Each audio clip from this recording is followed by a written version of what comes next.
Hello, my name is Carina, and in this podcast, Break Fear, Find Freedom, I have conversations with people just like you who have broken their fear and found their freedom, whatever that may be.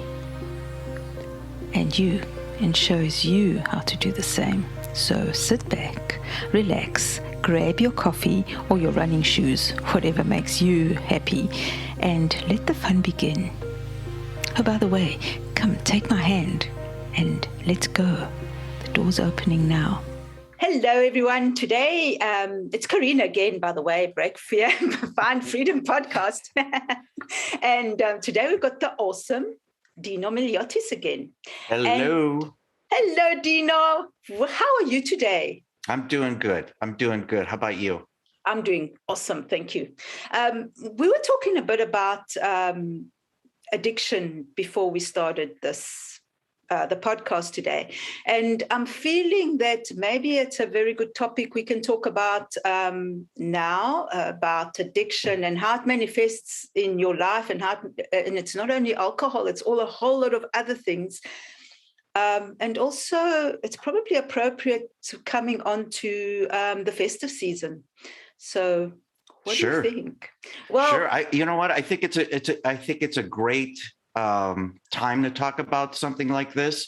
And actually, I'm going to explain to you what recently happened to me. So this is just a perfect segment. But especially around the holidays, right? Yes. And it happened to me the same way. I even wrote it in my book where, it's around the holidays, Christmas movies are playing. I'm alone. I'm in the house. I'm isolated. I'm clean and sober, but there's nowhere to go. There's a COVID lockdown. And I'm just like, oh my God, what do I do? And then like anxiety took over and, the old feelings that obviously you remember. Yes, and, yes. I was tempted to have a drink, and it was only by, I'm going to say, the grace of God. Okay. You could call it a higher power or whatever you feel more comfortable with, that I didn't. And I found purpose, and I'm like, okay, well, I'm going to write a book. Mm-hmm. And as soon as I decided to write a book to not only help myself, but to help others, it was therapy. And, yes. And so, I mean, I didn't have an urge. I didn't have anxiety. I didn't have all those weird feelings that I was going through. Now I'm 500 days sober, Carina. Oh, congratulations. That's pretty cool. But, when when I was 1 day sober, I thought 500 days was a long time. And now that I'm 500 days sober, I know that that's not a long time at all. Okay. And I don't think there's really anybody in recovery that can be an expert, because this just happened to me. Okay. For no reason. I mean, yes, the holidays are coming up and there's, a few things weighing on my mind, but certainly, look, I'm on a book tour, we're doing podcasts, everything should be fine. And I started feeling sluggish. I started feeling kind of like down and whatever. Mm-hmm. And I had a doctor's appointment, and in the lobby of the doctor's appointment, I pass out.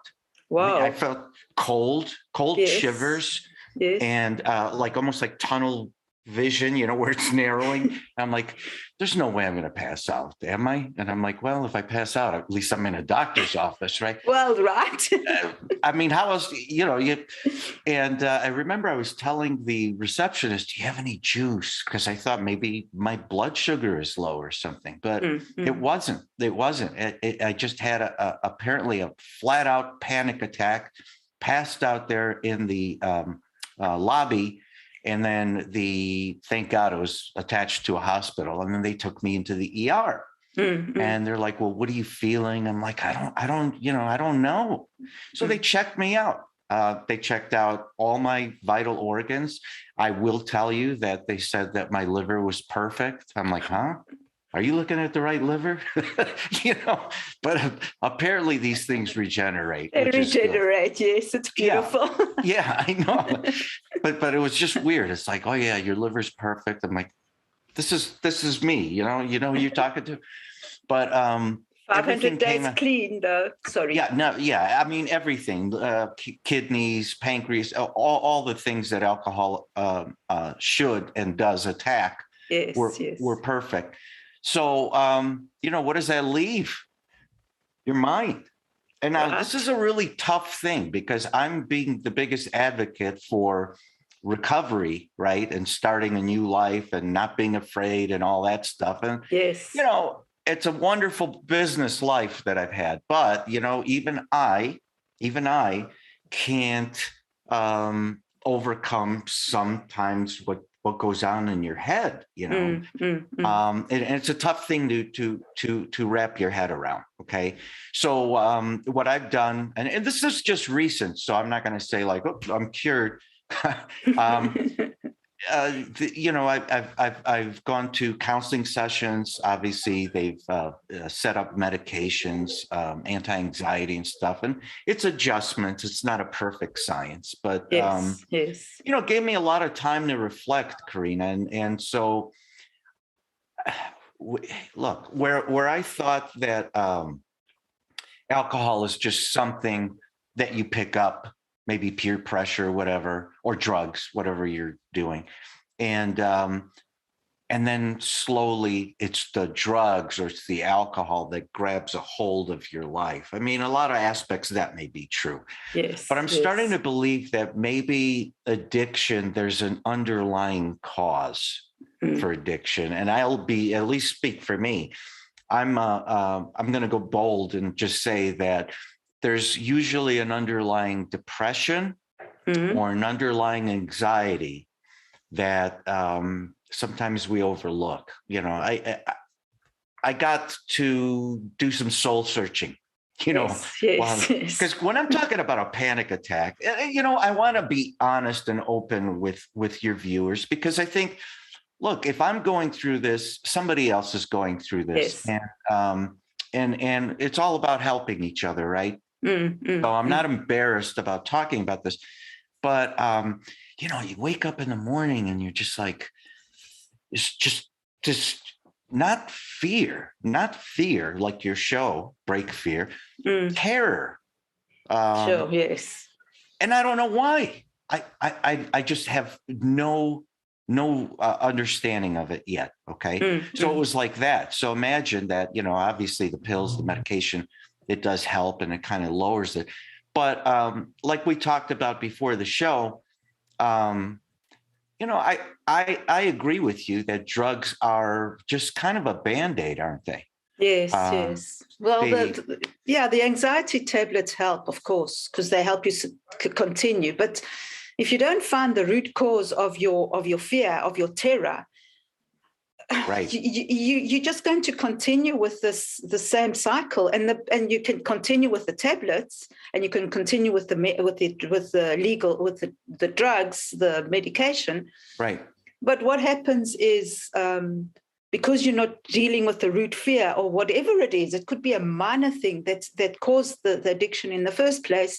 You might find that you start using the medication and start getting addicted to that anyway. Right. So you're back in that cycle because you don't know what caused it.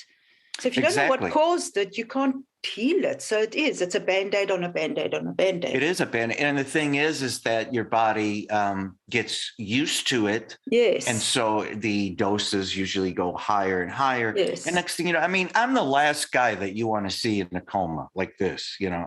That's not me. Yes. And a lot of these medications that are anti-anxiety medications, they have to bring you down. They have to lower your heart rate and everything and make you calm. But at the same time, when they're making you calm, it always says, warning, may make you sleepy. No kidding. So how are you supposed to function? This is just my take on it. Okay. Yes, but I started thinking about certain things, and I can trace my thoughts back to when I was 7 years old, and you're going to get a kick out of this. Okay. So when I was, I grew up again in a Greek household, very religious. We always went to Greek Orthodox church and, obviously communion and all that. And I had this fear of what happens when you die? How do I know I'm not going to hell? How do I know I'm going to heaven? What is heaven? Can my grandfather who passed away, can he see me? Can he see me in the bathroom?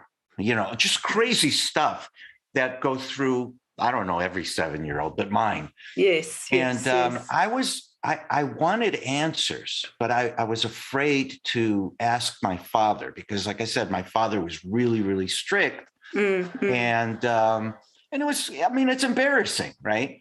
My mother, on the other hand, who never really kind of got involved in those things, she would at least be somebody who can listen and be patient and kind of offer some advice. And I decided that I was going to ask my mother, but I needed the right time, a time where my father wasn't around, my brother wasn't around. It had to be just the perfect timing. Yes. And so this perfect time wasn't happening anytime soon. I keep getting more worries that I wanted answers on. So here's what I did. So I wouldn't forget my worries. I grabbed a piece of paper and I started writing them down. Okay. Good. Yes. Worry number one, worry number two. Seriously, that's what I said. Worry number one, worry. And I fold the paper because, I had to keep it on me at all times because obviously what if mom goes in my drawer and finds it? She'll find it and I'm not ready yet. So I keep it with me the whole time. Well, months went by and more worries were added to the list. And I never had that perfect opportunity to talk to my mom. So what happened? The paper started getting tattered. And I had written all my worries in pencil because kids use pencil. I didn't use a pen then. And so they were starting to get faded. Yes. And so here's another worry. What if my worries get erased from this piece of paper? How am I going to remember what to ask mom? This is a true story. And I forgot about it. I've forgotten about it. Okay. I'm 56. This is 7 years old. I forgot about this part of my life. And so here's what I did. I started memorizing my worries.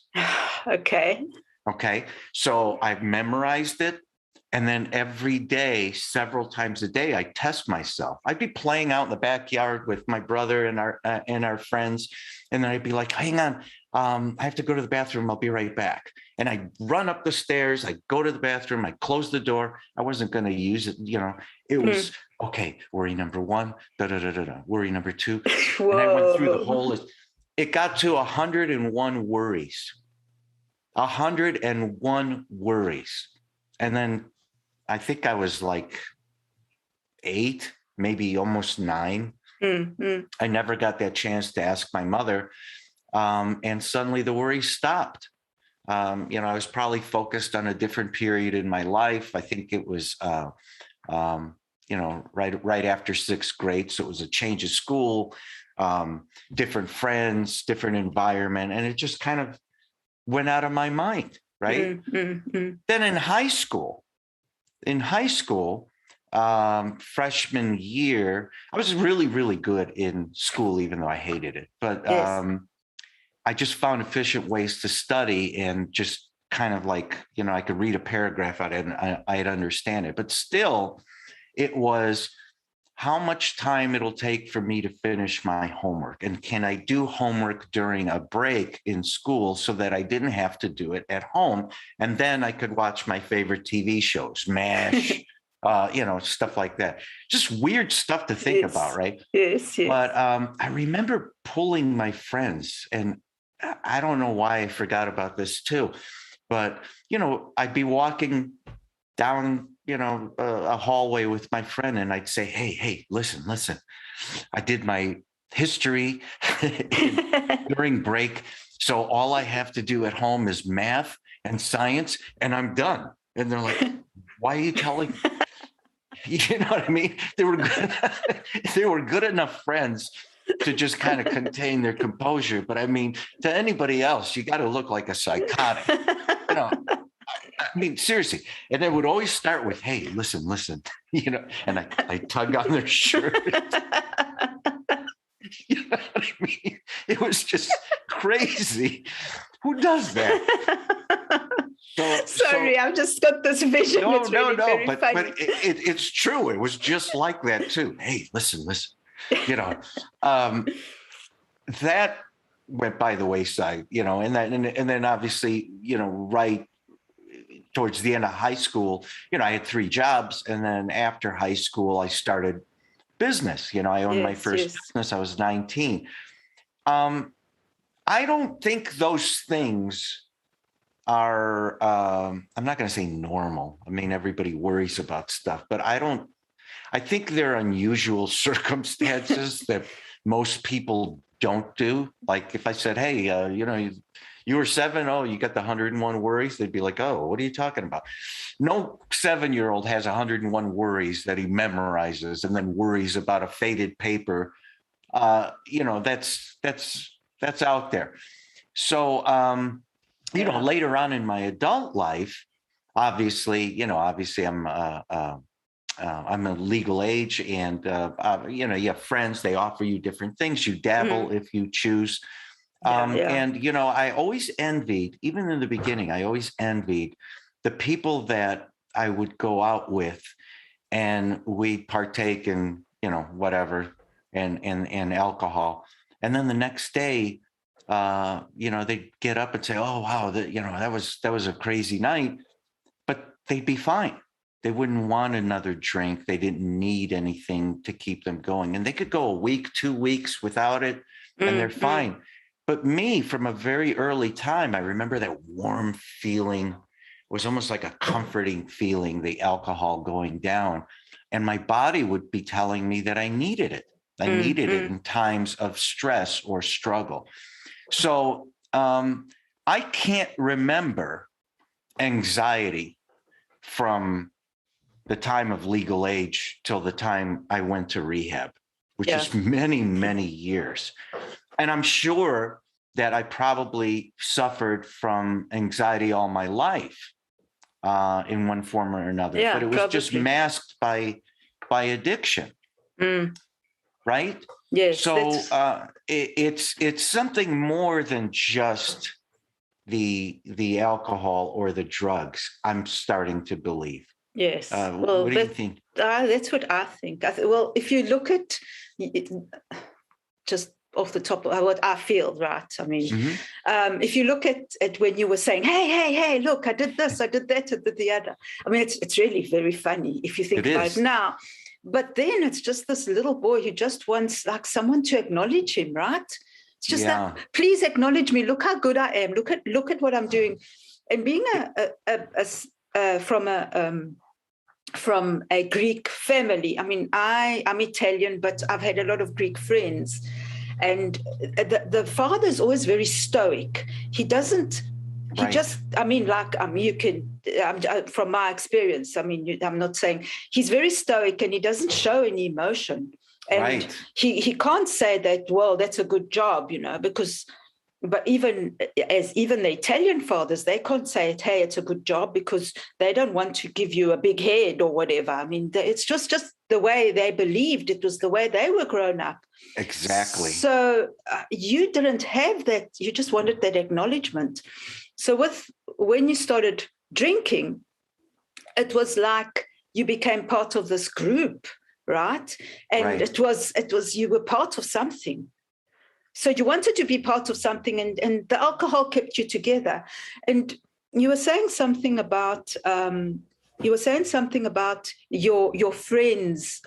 You were jealous of them or whatever because they just didn't seem to have that problem. But you don't know that. You don't know. They showed you that, but what really happened in their lives behind closed doors, you don't know that. You know what? That's a good point. That is true. It's just I envied the ability to start and stop anytime you want. Yes. I mean, but you didn't know that they did that. You don't know what they were doing. They could be drinking at home and showing you a different face, right? Right. Because that's what alcohol has got so many faces.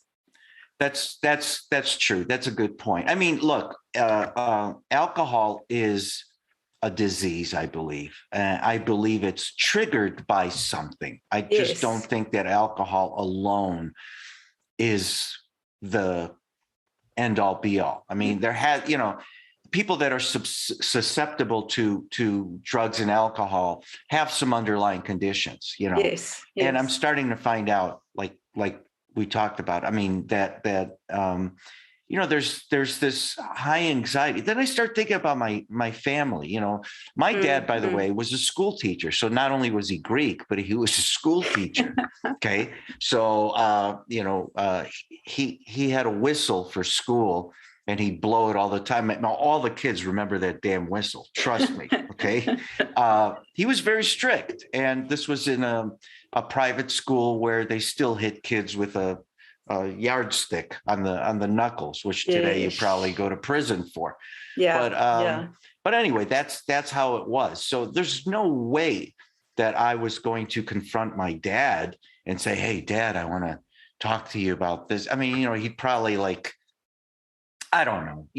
I'm sure later on in life, you find that, your father had a sense of humor, and he was jovial, and he had love and all that stuff. But during the time that I was growing up, I think a lot of ethnic fathers, my own especially, felt that the more strict and stoic you were, that was the time to, set a foundation for your kid. I think a lot of parents think that way too. Yes. They wanted the best for you, right? So that they could guide you. They didn't understand any better because that's how they were brought up. And again, I mean, just think about it. What if I said, "Dad, I'm afraid," and he'd say, "You know what? I am too." He's being honest, but how is that going to help me? I'd be like, "Oh my God, if he's afraid, then I should be really afraid." Yes.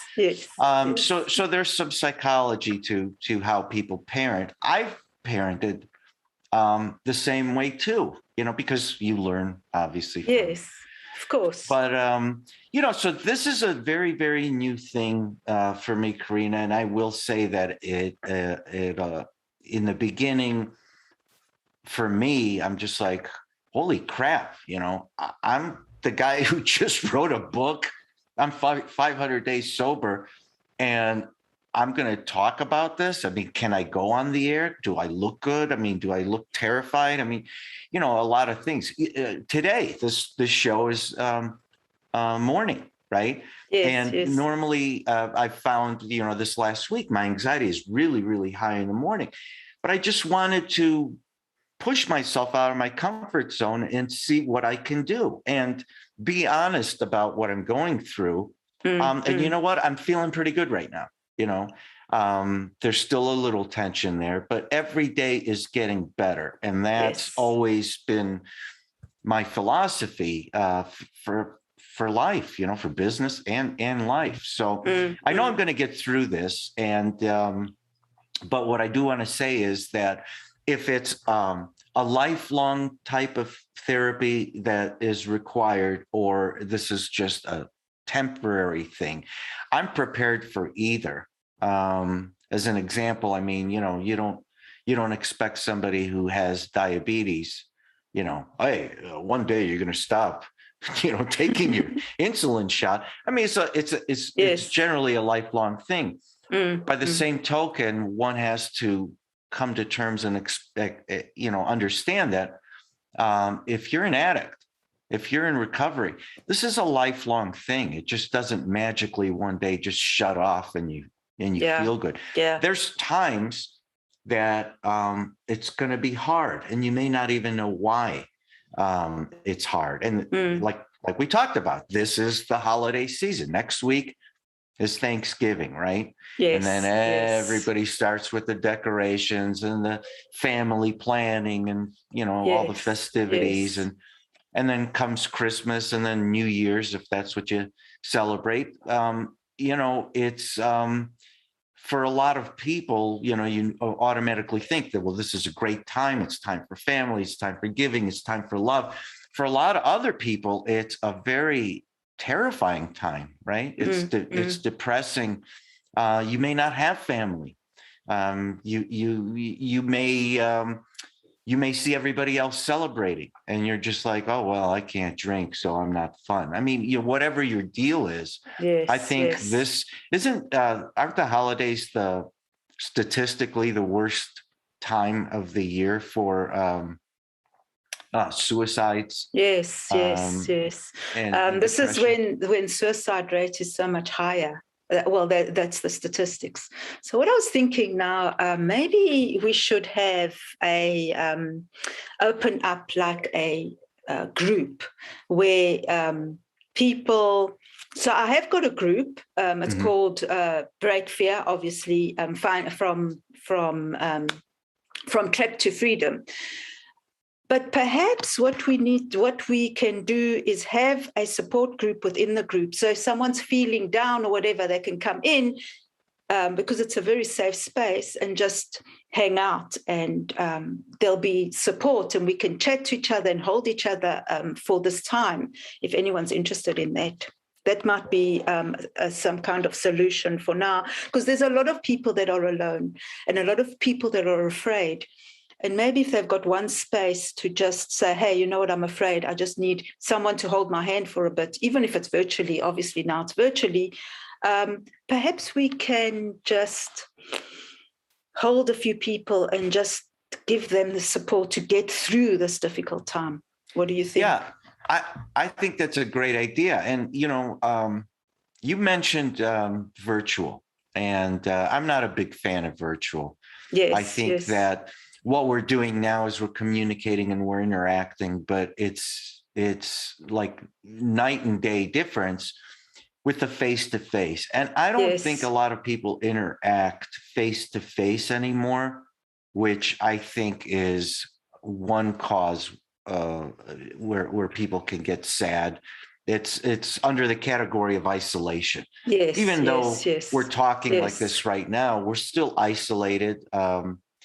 Thousands of miles away from each other, and basically looking through a computer. And I know that's efficient and effective, but there's something missing. Yes. The other thing that I noticed too, and I'll be the first to say this, right?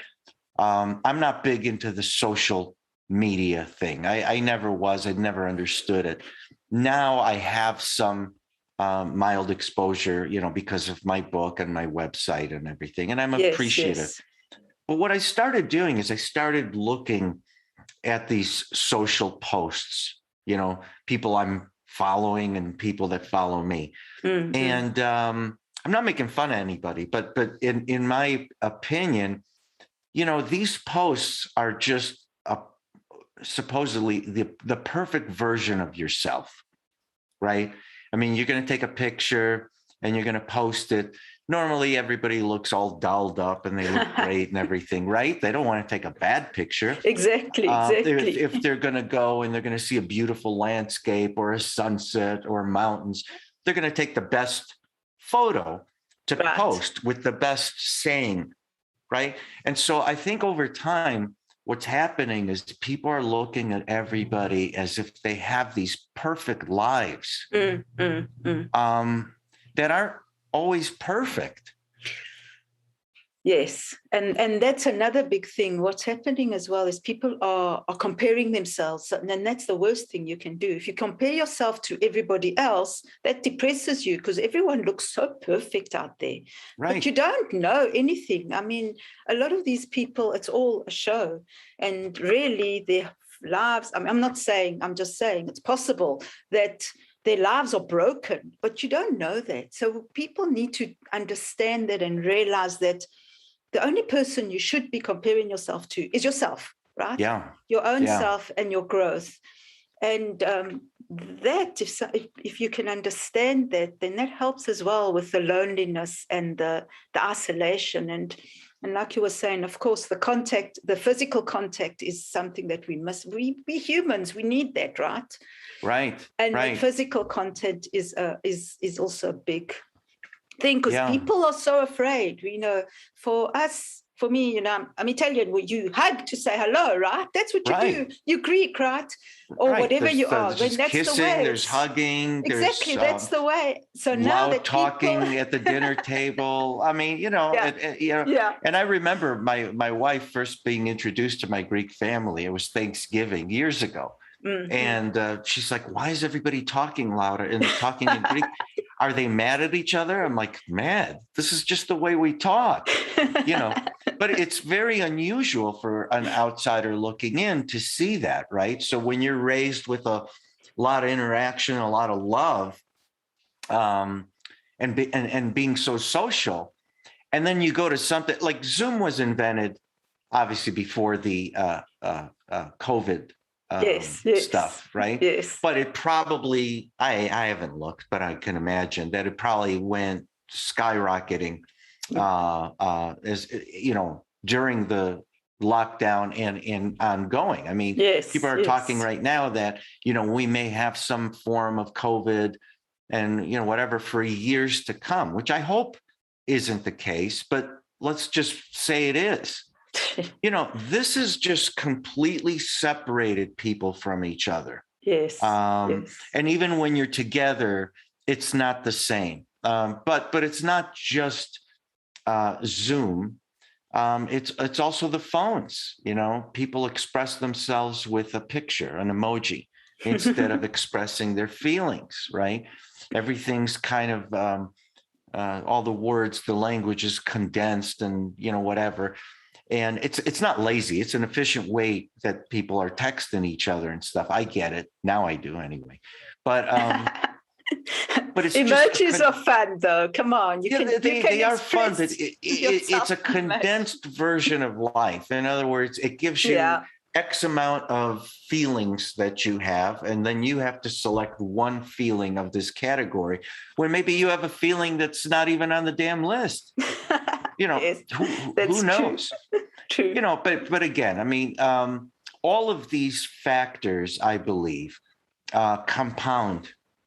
It's not just one thing necessarily. It compounds.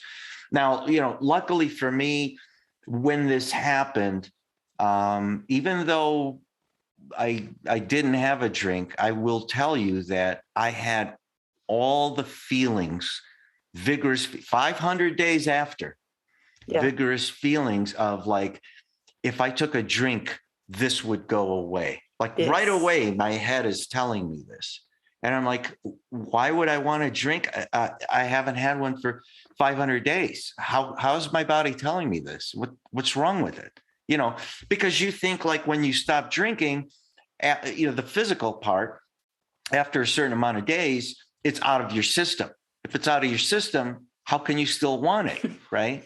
Because there's triggers, right? So obviously, whatever's triggering that so something triggered it with whatever happened, and you don't really know what it was, but if you knew what triggered that, then you would understand and you could avoid that trigger or look at the trigger and say, hey, let me learn from this and see how I can bring this into my life as a blessing and change it so that I'm not triggered and I don't want the alcohol or whatever it is when that happens. But it's not usually an obvious trigger, right? No, it's not. What I noticed is it's not always like, hey, you're a recovering alcoholic.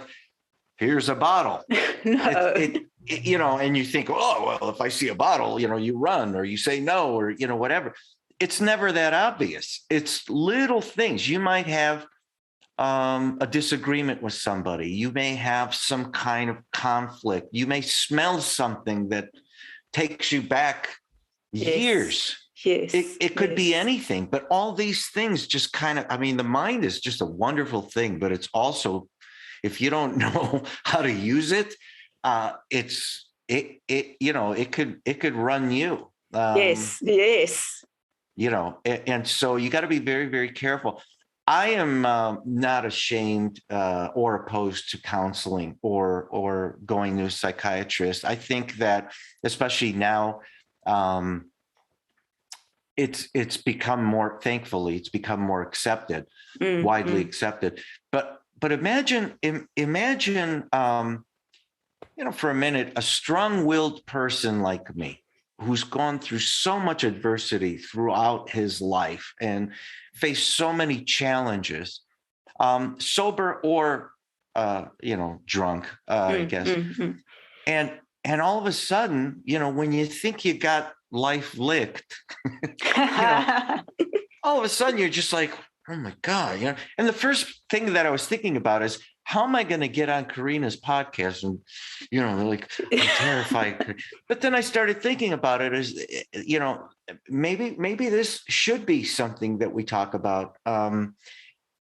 It's helping me, believe it or not. But it's good. But can we just safely assume that I'm probably not the only person going through this? This probably happens a lot. Yes, probably. What's your experience? Probably does happen a lot, because a lot of people, because you will go back to your friends that you were saying that they could drink and they'd be okay. But a lot of people can drink and they are okay, and that they don't have to go back because it's not triggering anything. A lot of people like me, I can't drink. I'm terrible. I'll have half a glass of wine and I'll be under the table, which could be a good thing, right? That's a great thing. Right? That's a great thing. So I'm the cheapest date ever, right? But then you get other people like my ex-husband who'd have a bottle of wine every night. And he wasn't lucky enough to realize that, and he died of cirrhosis of the liver. Oh my gosh. There's everyone has something. So if people could just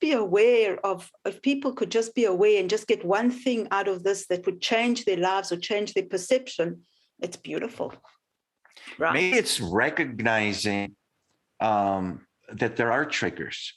Yes, they are, of course. Maybe it's, because the thing that made me feel good even through this tough time was, again, you get symptoms that you don't understand. So you're thinking in your head, am I becoming a diabetic? Is my blood sugar going low? Is it too high? Is there something wrong with my thyroid and the hormones are misfiring? You think doctor stuff, because of course I'm a learned doctor. I stayed at a Holiday Inn Express once, Yes, yes. But they took all those crutches away from me when they diagnosed me. They checked everything, because I told them, I'm like, there's something wrong with me. Yes. You don't understand. Yes. I'm feeling this way. I can't explain exactly how I feel, but there's something definitely wrong with me. And it was after the third visit that they did a complete checkup. Mm-hmm. And they found nothing. They found nothing except whatever's going on in here. Okay. And so the symptoms didn't go away. They were still severe at times and not others. But in my mind, I kept thinking, there's nothing physically wrong with you. This is only in your head. So I'm not going to get a heart attack. I'm not going to pass out. I don't have diabetes. I don't have high blood pressure. My heart's not going to stop. My kidneys are working fine. So you keep going through this reasoning in your head. Mm. And it's a funny thing. You notice that the anxiety would go down. Mm. The anxiety would go down. And so, there's a lot to be said. For a guy who has mastered a sales talent all his life and has overcome obstacles and, has been pretty much a punching bag a lot of times and just worked through it. This is a new experience for me. But you can beat it, though. Yes, I know. Or you can transform it and change it. Now, I just want to ask you something quickly. Sure. What about doing alternative stuff, right? Okay, so you're very practical. You're a salesperson. You like black and white, right? But you're not really. You've got we've gathered as we've spoken, and you've shared your story. You're very intuitive, because that's a lot of how you work, right? Mm-hmm. And you connect with people on a feelings basis. So, right. what if you start doing breathing exercises and you do meditation and you start those kind of things? How will that make you feel? And I think maybe you should start it and we test it. Yeah, I think that is part of the process. And the other thing that I said to myself is that, look, I like these tours and virtual stuff, virtual magazines, virtual podcasts, and I get something out of it. But I am going to engage more with people. Yes. I think that's something that we're missing. I don't have a family here where I'm staying. I mean, in fact, I came to this house to write a book, and then after the book, promote it, thinking that I'm going to go out on tours and meet people and stuff like that. But quite a surprise to me is that it's a different world. I mean, you may see the Hollywood celebs, the A-listers and stuff like that. They're like, well, they're on talk shows, they're face to face. I'm not a Hollywood celeb. Yes. Okay. Yes. And so, I'm an author of a book. I'm trying to help people. And so my interviews, my interaction has been really virtual. Yes. So really, I'm still isolated. That isolation works on you, especially if you're in recovery. It works on you, right? You have to be able to share your story. You have to have some physical contact. You have to have that purpose greater than just doing a podcast or a radio show or a TV segment and something like that, right? Of course. And so God works in mysterious ways, because here's the thing that I didn't tell you till now. I mean, I still have anxiety and I'm getting over it and everything, but just when one obstacle comes in your way, something beautiful comes of it. Which is this, when I did the book, obviously it covers two things in it. If you're like me with the categories and stuff, one is a life with addiction. Mm-hmm. The other one is a life of challenging obstacles and overcoming them for business, right? Yes. And so on daily podcasts and stuff, there's very few podcasts. Yours is one that we can do this, but there's very few that want to talk about both. They either want to talk about the addiction or they want to talk about business. Yes. And so I noticed that I was getting a string of interviews where it was solely business, principles of success, keys to success, how you overcame this, and that's fine. I'm really good at it. And you start believing in your head that, hey, you know what? I'm going to be a business authority, helping everybody in business. So, forgetting about the addiction part. Okay.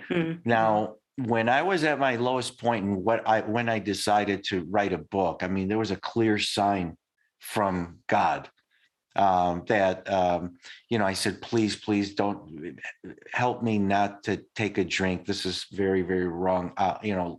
Show me what I'm supposed to do. I'll follow you. Yes. And then immediately I get that text from that young kid that I had helped years ago. And he kind of inspired me. And I kind of understood, I got to write a book. I want to help the world. Yes, well, I love it. God has a real weird way of humbling you. Okay. So I write the book to help others with addiction. And then from that message that I'm supposed to preach, all of a sudden I'm becoming the foremost authority on business. That's not what I'm supposed to be doing. Okay. That's not what I'm supposed to be doing. That was a clear sign. And I was straying off. And, I think in my head, people will think I'm crazy or whatever, but I don't care. But I think in my head, that's a clear other sign that I'm straying off message. Yes. Okay. I'm supposed to be helping people overcome addiction and giving them hope and inspiration. I'm not. And if they want to ask me later on about a few tidbits in business, that's fine. But I'm not supposed to be the authority businessman teaching people business 101. That's not what this is about. And so I started understanding that the minute I started, I had a lot of time to reflect. I mean, don't forget, you sit when you're anxious and you have anxiety. I don't know about anybody else, but I walk around like this. Yes. And I'm cold most of the time. And, it's just a horrible feeling for anybody that's doing that. But I had a lot of time to reflect, not only when I was 7, not only when I was in high school talking to people about my subjects, but just thinking about I've strayed off message. Yes. So as soon as I understood that I strayed off message, I get this opportunity, and it's a foundation that reached out to me called the Higher Calling Foundation. And higher is spelled Heyer. It's Kevin Higher. That's the foundation. Okay. And nice. his story is very, very similar to mine in that, in 2020, because of abuse and addiction and, alcoholism, his, I hope I'm saying this right, but anyway, his kidneys shut down. Right. And so he was in emergency room, and he was given his last rites. And he said, please, if I get out of this, I'm going to find a useful way to dedicate the rest of my life. And he got out of it. Wow. Believed and open.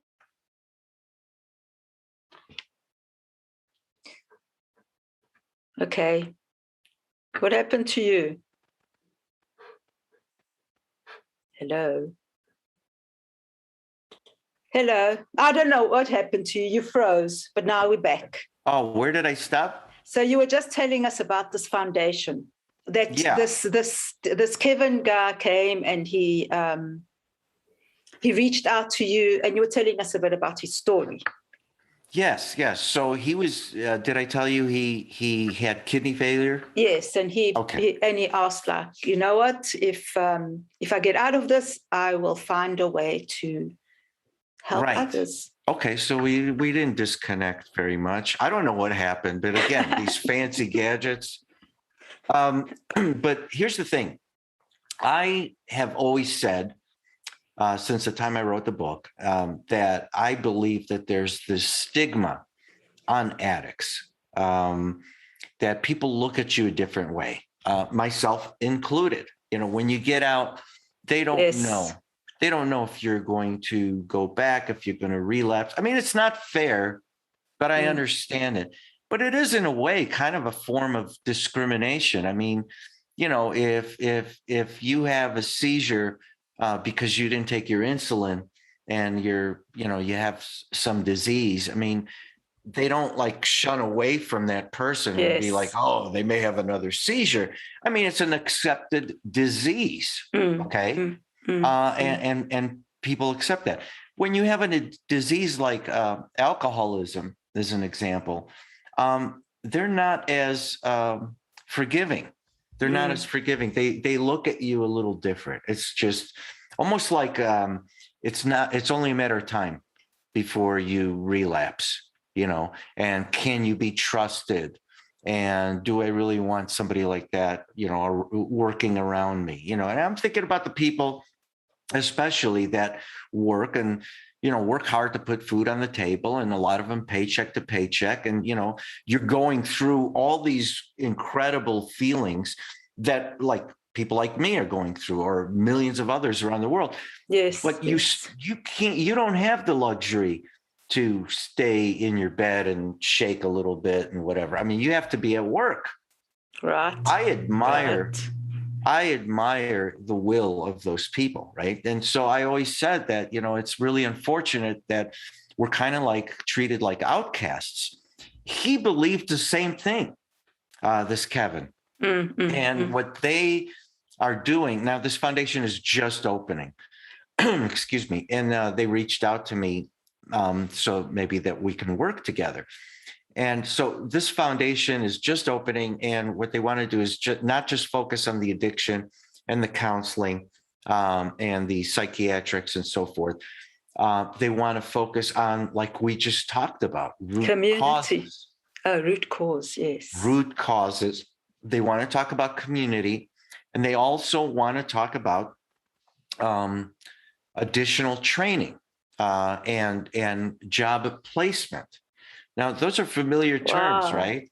Because those are things that I've been involved with, that we talked about and that I wrote in the book. And I mean, imagine this. Imagine when I went to rehab, as an example, right? We had groups where you covered a different subject, and then you had, some free time, and then you had lunch, breakfast, lunch, dinner, whatever.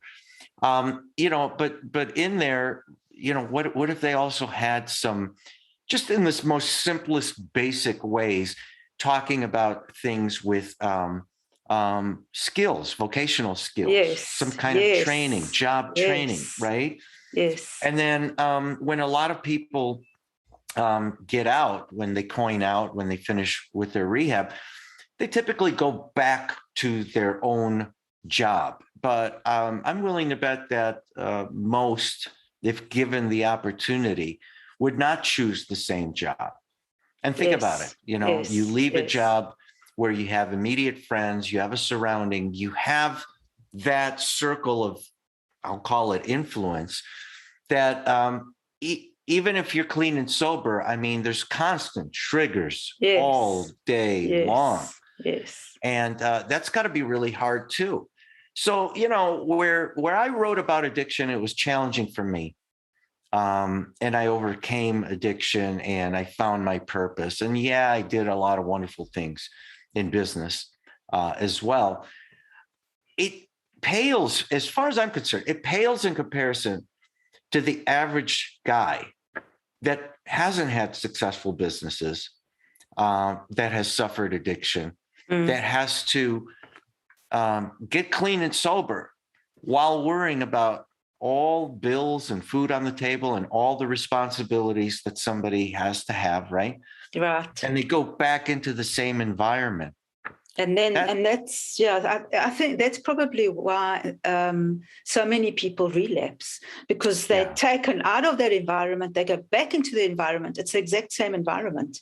Yeah. So if you can, my theory, which is similar, is like you go into rehab, and then you teach new skills or whatever. You find out exactly what the root cause is and all that, and then but you need to go out of the environment. So the environment where he comes from needs to be healed as well. So it's not only the alcohol, the addict is like he's like a scapegoat within a dysfunctional environment. So if you're healing him and you're putting him back into the dysfunctional environment, you need to heal him and the environment. Does that make sense? Hey, Dino? Are you back?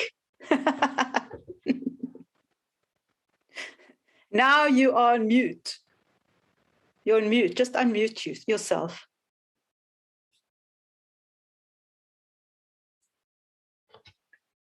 The bottom, you'll see.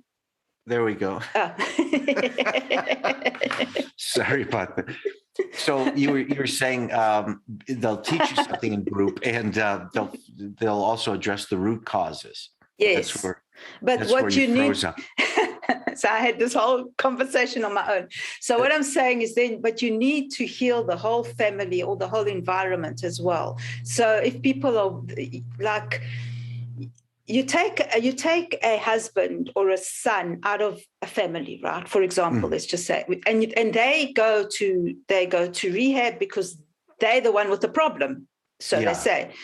And then you take that, he heals, he does all his stuff, he comes out, he's clean, and then you put him back into that same environment. It's still poisonous. It's still a poisonous environment. I agree. So what happens is he relapses, and then it's like, oh, this terrible person, he's relapsed, and it's such a bad thing. Whereas if you take him out, but you need to heal the environment as well, and heal and heal the dysfunction, or or transform that dysfunction so that everyone heals together, everyone rises up together. And when it comes back, then you can work together to heal each other and to heal the whole family or whatever it is. And then you'll probably find that the relapse rate is much less. That's my theory anyway. No, I think you're right. I mean, there are some that can do it. As an example, I have a friend. What do I know him now? 12 years. He's been sober for 7 years, but he's the only one that's sober. Okay. He always carries around his coin and he believes AA. He goes to AA meetings often. And that's great. I mean, he's doing great. He hasn't relapsed at all. But he is married to a wife who, is not an alcoholic, but drinks kind of like Italians and Greeks do, a little wine with your meal kind of a thing. And I find that kind of fascinating that, I know a lot of people say, well, it doesn't bother me. But over time, left unchecked, I think it would. I mean, for some people, I think it would start bothering me because then you start toying with the idea, well, they're doing it and they stopped and they don't need one, right away. They don't need one the next day. They don't, you start thinking in terms of, you want to be normal too. You know what I mean? I mean, let's face it. I wish I didn't have this disease. I wish I could drink socially.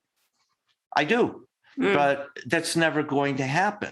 You know what I mean? You have to come to terms with what you have. And that's why I say it's a disease. It's probably been triggered from a lot of other root causes. Yes, I know it has. Yes. But nevertheless, it still ends up being a disease. And the thing that that gets me is that people's logic is, well, don't do drugs, don't drink, okay. But if you're addicted, that those words mean nothing, and then so what else do you do? Right. You either quit cold turkey, which I don't suggest if you're really, really a heavily addicted person, because, there's all kinds of physical stuff and you can actually die. But, there's cold turkey, there's recovery, which they wean you off of it with all these drugs. But then when you get out, like what we're talking about, it's easy to just prescribe a bunch of drugs to kind of mask things, and it's just, it's not doing anything. I mean, we've come so far with addiction, right? With recovery and everything like that. Yet we don't really know how to prevent it yet. You know what I mean? It's very weird. It's very weird. But I'm excited about this foundation because what they're talking about is a lot of things that at least the recovery place or others that I've read about or talked to other people, they don't encompass the skills training. They don't encompass the job placement. In other words, you ever see these companies that say that, hey, everything's manufactured by veterans and it's veteran owned. Yes. And that's great. Yes, I mean, people in the service and everything, and I commend them and thank them for their service. But what if it was just all people that are recovering addicts?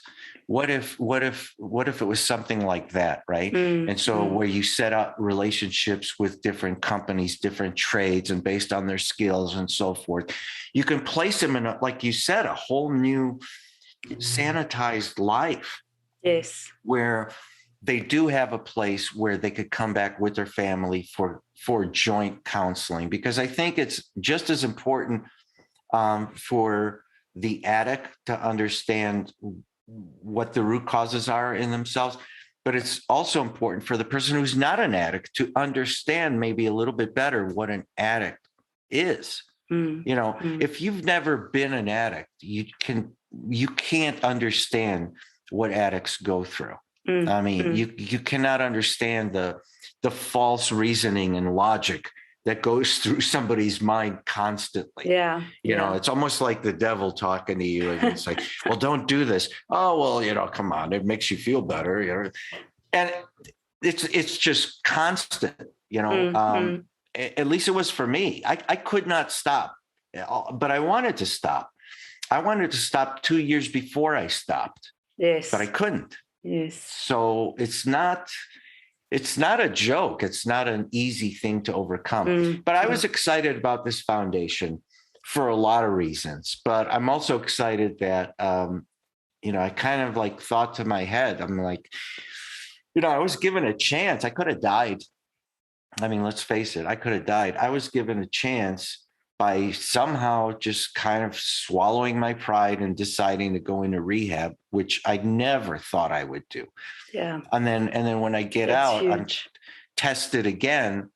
And then I'm overcome with this compelling force to write a book and help people. And now, you know, I understand that maybe I've strayed off message a little bit. If my purpose is to help people overcome addiction or give them hope and inspiration, they certainly don't right now, at least right now, want to hear about some of my business ventures unless they ask. Yes, you know? Yes. And I think that gives me hope that I'm on the right track. And, you know, again, I mean, things like this don't happen, you know, where you all of a sudden you get this foundation and they're offering all the things that I wish were offered in rehabilitation centers. And I'm just like, wow, how can this be? This is just so perfect, you know? It's very exciting. It's very exciting. So, you know, with all bad comes good. Always. Yeah. Always. Yeah. There's always, and that's also one of the premises for the podcast, is out of all the fear, you find the blessings. There's always the blessings. And if we can find them, or if we can guide people to see it within their own lives, that's already, you know, huge. Yeah. Thank you so much, Dino. This has been very cool. And just remind people where they can find you anyway. But, you know, just on quickly, is that this is our weekly show. So it drops Friday, 8 a.m. PST time. Don't miss it, because it's really cool and we discuss really exciting things. And we've got so many other exciting projects on the go that we will probably share soon, right? Yep. So thank you so much, Dino. I always love these sessions that we have. I do too. I enjoyed it. And I'm glad I'm glad I was able to share something that was just so personal and recent. And it helped me. Hopefully it'll help somebody else out there too. I'm sure it will. Thank you so much. And thank you for your vulnerability. It's really difficult to do. So thank you for that. Thank you. Thank you so much. And we will see you next week. Thank you, everybody. And see you. Bye. Bye-bye. Bye. Thank you for listening. And thank you for listening right to the end.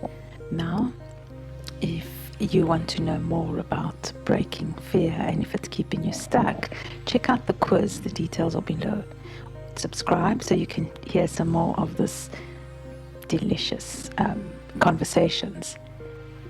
And then watch out for my book, The Clank of Chains, which is coming out very soon.